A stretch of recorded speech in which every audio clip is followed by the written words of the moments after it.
दोस्तों ओरका यानी killer whale उन गिने चुने समुद्री जीवों में से एक है जिसका सामना समुद्र की रानी कहे जाने वाले ग्रेट व्हाइट शार्क करने से भी डरती है।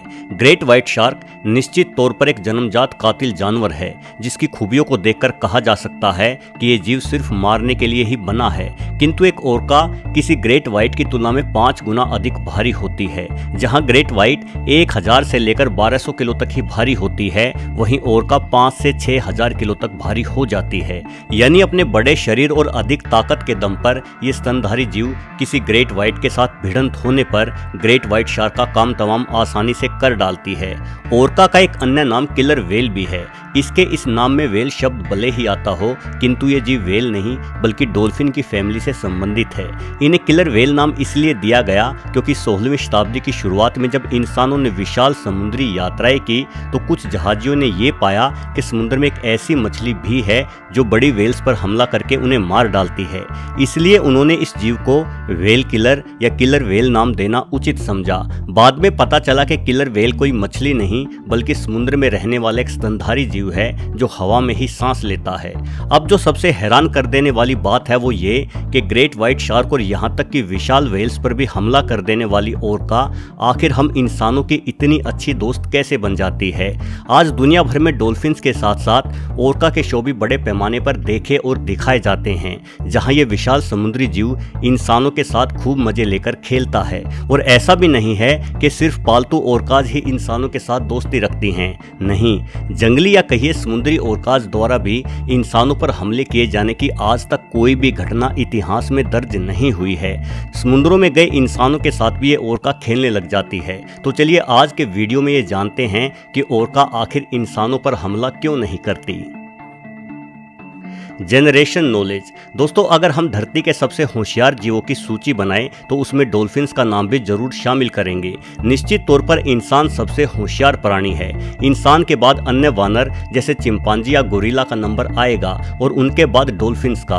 वहीं कुछ जीव विज्ञानी डॉल्फिन्स को चिंपांजियों से भी अधिक बुद्धिमान बतलाते हैं। ओरका अथवा किलर व्हेल भी डॉल्फिन की एक प्रजाति है और ये डॉल्फिन्स के समान ही बुद्धिमान है। ओरकाज में नई चीजों को सीखने की बेहद ही अधिक जिज्ञासा होती है। ये कई तरह की आवाजों में एक दूसरे से बतियाती भी हैं। इनका बच्चा करीब 2 साल तक अपनी मां के साथ ही रहता है। हालांकि जीव जगत में ये कोई अनोखी बात नहीं है, किंतु ओरका अपने बच्चों को सिर्फ साथ ही नहीं रखती अपितु डॉल्फिन्स की अन्य प्रजातियों की ही तरह ये निरंतर अपने बच्चों को आसपास के माहौल के अनुसार रहना और जीना सिखाती रहती है। वास्तव में जीव जगत में डॉल्फिनों जैसी सीखने और सिखाने की क्षमता इंसानों के अतिरिक्त अन्य किसी जीव में नहीं देखी जाती।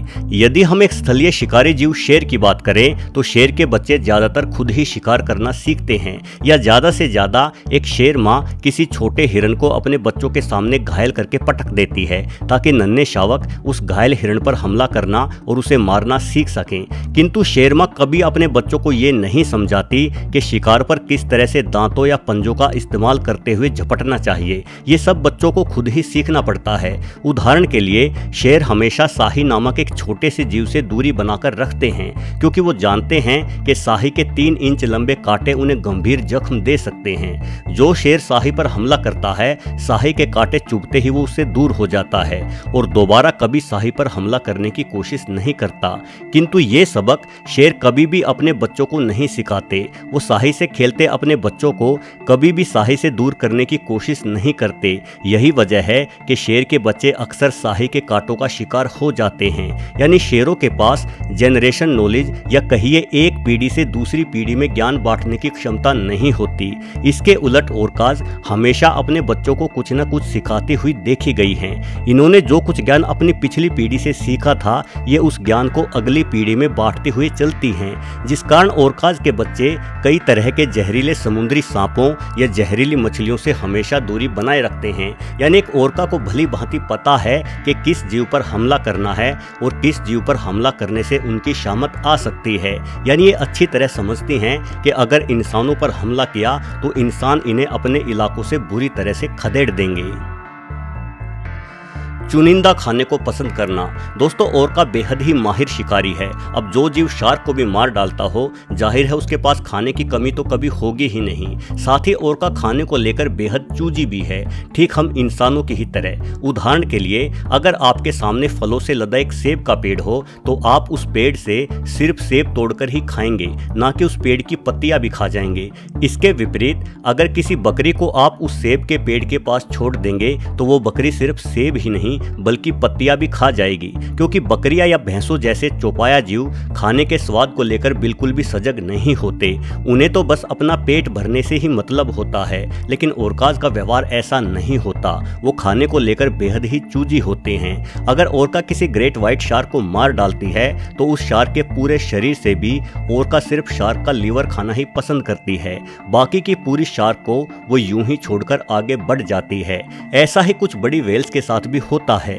खाने के मामले में ब्लू व्हेल भी बेहद ही सीमित पसंद रखती हैं। इतना बड़ा आकार धारण करने के बावजूद भी इनका खाना बहुत ही छोटा होता है। ये वेल्स सिर्फ क्रिल्स खाना ही पसंद करती हैं। क्रिल्स का आकार सिर्फ 1 से 2 इंच होता है, यानी एक ब्लू व्हेल को अपना पेट भरने के लिए दिन भर में करोड़ों क्रिल्स खाने पड़ते हैं।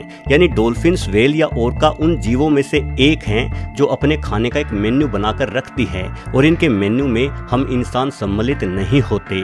ओरका का व्यवहार शार्कों जैसा नहीं होता कि जो सामने आया उसे खा लिया।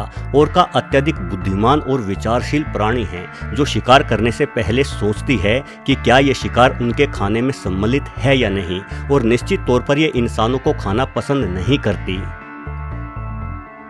मुंह की बनावट।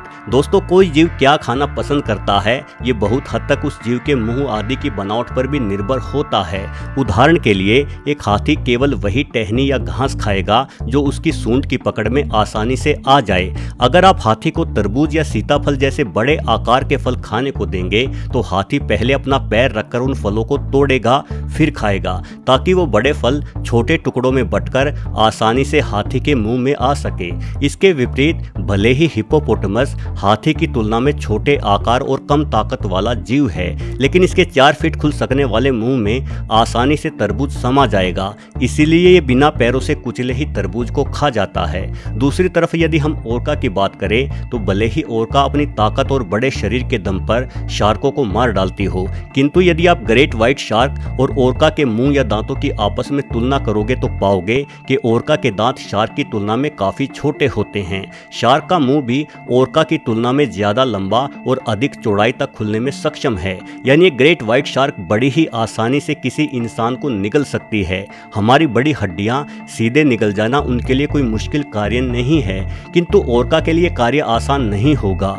अधिकतर समुद्री जीवों की हड्डियां बेहद ही पतली और हल्की होती हैं ताकि वो पानी में तेजी से तैर सके।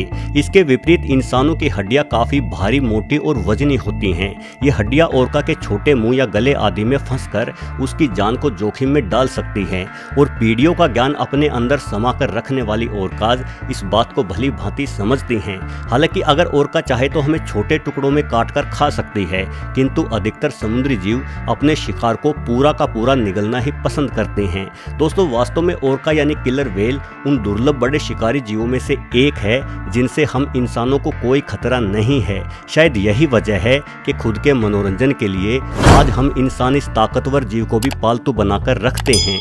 वीडियो देखने के लिए आपका बहुत बहुत धन्यवाद।